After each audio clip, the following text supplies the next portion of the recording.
Human cost from Russia's war on Ukraine is staggering.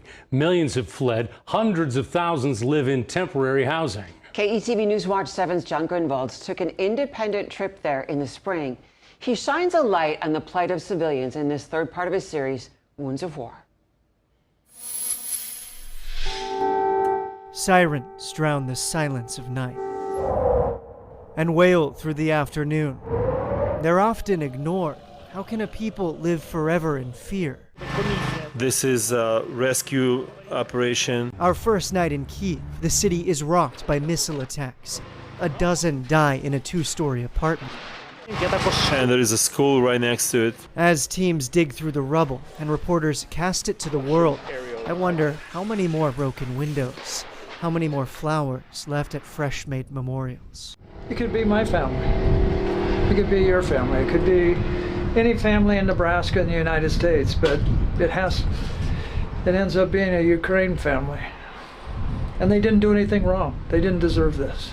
Nearly 60 died in this apartment in Izium earlier in the war. The blown-apart building, now a haunting time capsule of life. Teddy bear. Before the killing began. I don't have any possessions. Everything get destroyed. Those who survive, like Ruslan and his son Maxim, join the ranks of the millions of refugees and internally displaced people.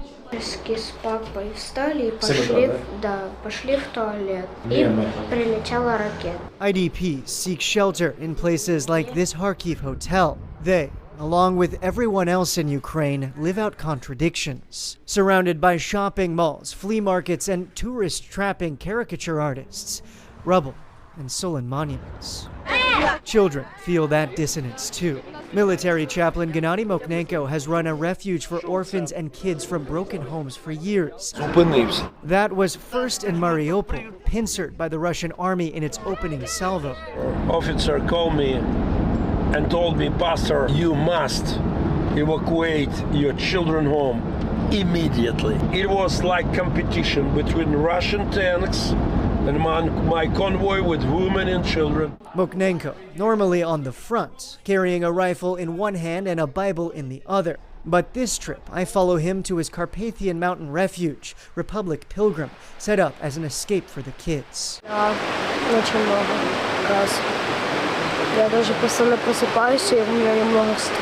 Facilities to play and pray and learn remotely amid the calm forests and streams.